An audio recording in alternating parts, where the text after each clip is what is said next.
enigszins Indonesisch bloed hebben, laten ze voor het elftal uitkomen. Er zit nu ook achter Mitchell Bakker aan, begrepen. Ja, dat is Er ongelooflijk. schijnt ook ergens nog een get. Iedereen die een klein beetje Indonesisch bloed heeft, die wordt nu benaderd. Nou, Als je Indonesisch gegeten hebt, stelt dat ook? Als je ooit Indonesisch gegeten hebt. Ja, Mitchell Bakker, als je naar hem kijkt, hij is net zo wit als...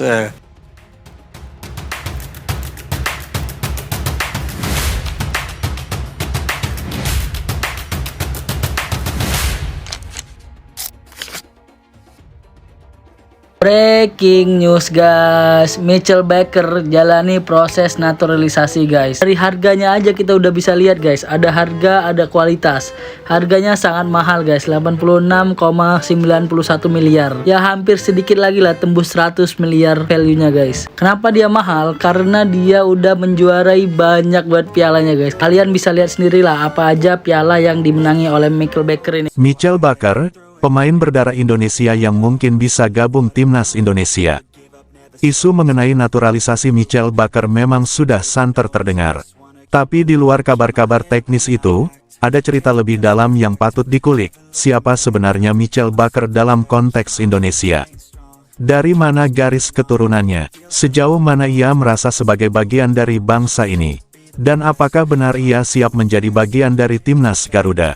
Bakker dikabarkan miliki darah Maluku, ia juga punya catatan apik mentas di berbagai klub top Eropa, hingga pernah jadi rekan setim Kylian Mbappe.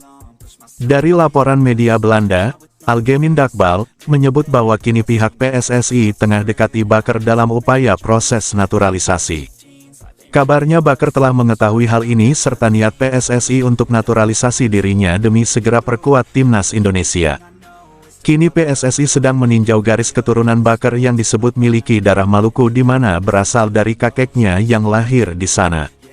Pemain yang sebelumnya merumput di berbagai klub top Eropa ini disebut-sebut tengah dalam proses untuk menjadi warga negara Indonesia, WNI, dan memperkuat timnas Indonesia.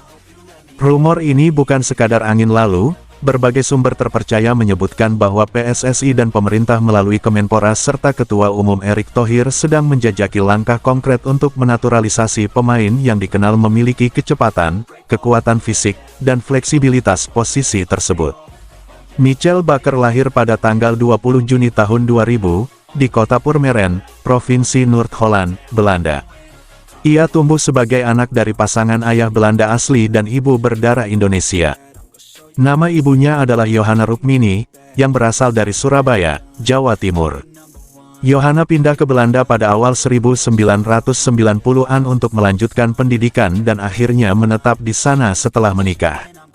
Namun, meski jauh dari tanah kelahiran, ia tetap menanamkan budaya Indonesia dalam keluarganya, mulai dari makanan, bahasa, hingga nilai-nilai kebersamaan khas Timur. Ibunda Bakker, Johanna, adalah putri dari pasangan asal Surabaya alem. Raden Sudirman, kakek Sri Yuliani, nenek. Keduanya berasal dari latar belakang kelas menengah atas di Surabaya, dan dikenal sebagai keluarga yang aktif dalam kegiatan sosial dan keagamaan. Kakek Bakker sempat menjadi pegawai di Pelabuhan Tanjung Perak, sedangkan neneknya adalah guru di sekolah dasar. Pada 1992, Johanna mendapatkan beasiswa untuk belajar jurusan perhotelan di Den Haag, dan sejak saat itu menetap di Belanda. Menurut catatan yang diperoleh dari arsip konsulat Indonesia di Amsterdam, keluarga Johanna masih aktif berhubungan dengan keluarga besar di Surabaya.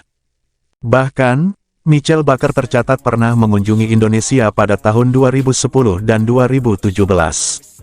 Saat ke Surabaya, ia sempat menghadiri pernikahan sepupunya dan ikut dalam tradisi lokal, seperti makan bersama menggunakan tangan dan menghadiri acara selamatan. Meskipun lahir dan besar di Belanda, Bakker tidak menutup diri terhadap warisan budaya Indonesia. Bahkan saat ditanya tentang impian masa depan, Bakker menyebut salah satunya adalah membangun akademi sepak bola kecil di Indonesia.